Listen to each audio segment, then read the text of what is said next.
નમસ્કાર, આપ જોઈ રહ્યા છો નેશન પ્લસ ન્યૂઝ. હું છું આપની સાથે હેતલ ભગત. આમ આદમી પાર્ટીના ધારાસભ્ય ચૈતર વસાવાએ ગુજરાતના પ્રાથમિક, માધ્યમિક અને પ્રૌઢ શિક્ષણ મંત્રી ડોક્ટર કુબેર ડિંડોરને પત્ર લખીને હજારો શિક્ષકોની કાયમી ભરતી કરવાની માંગ કરી છે. ચૈતર વસાવાએ ગુજરાત સરકારને ઘેરતા જણાવ્યું છે કે વિદ્યા સહાયક સહિત ટેટની દ્વિસ્તરીય પરીક્ષાઓ વર્ષ 2023માં પૂર્ણ થઈ ગઈ હોવા છતાં આજ દિન સુધી 24,700 જેટલા શિક્ષકોની ભરતીનો પ્રશ્ન ટલ્લે ચડી ગયો છે.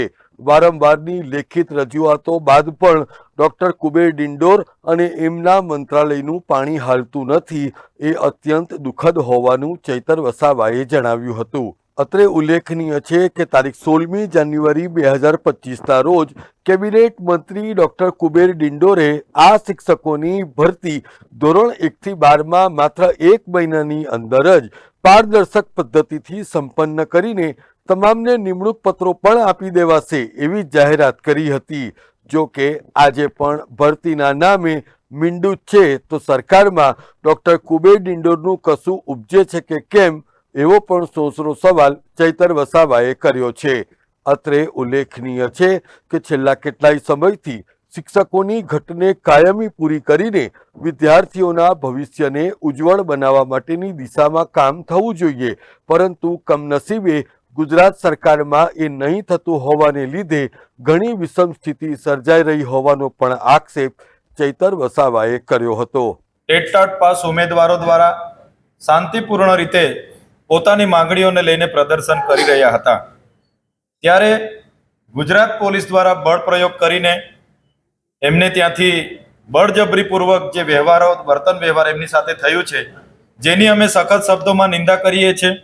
છેલ્લા ઘણા સમયથી આપણે સૌ જાણીએ છીએ કે એપ્રિલ 2023માં વિદ્યા સહાયક અને જૂન તથા સપ્ટેમ્બર 2023માં અનુક્રમે ટેટ અને ટાટની દ્વિસ્તરીય પરીક્ષા લેવાઈ હતી. પરીક્ષાના લીધે ઘણો લાંબો સમય વીતી ગયો હોવા છતાં 24,700 શિક્ષકોની ભરતીની ક્રમિક અને ઝડપી જે પ્રક્રિયા પૂર્ણ કરવા માટે સરકારે જે બાહેધરી આપી હતી તે આજે પણ પૂર્ણ નથી થઈ, જેના કારણે ઘણા ઉમેદવારો જે વય મર્યાદાઓમાંથી બહાર નીકળી જાય છે. ઘણા ઉમેદવારો એના લીધે પોતે જે સરકારી કાયમી શિક્ષક બનવાના સપના હતા તે રોડાઈ જાય છે. ઘણા ઉમેદવારોને પારિવારિક, સામાજિક અને આજે ઘણી આર્થિક રીતે મુશ્કેલીઓનો સામનો કરવો પડે છે. છેલ્લા 2 વર્ષથી સરકાર કહે છે અમે ભરતી કરીશું.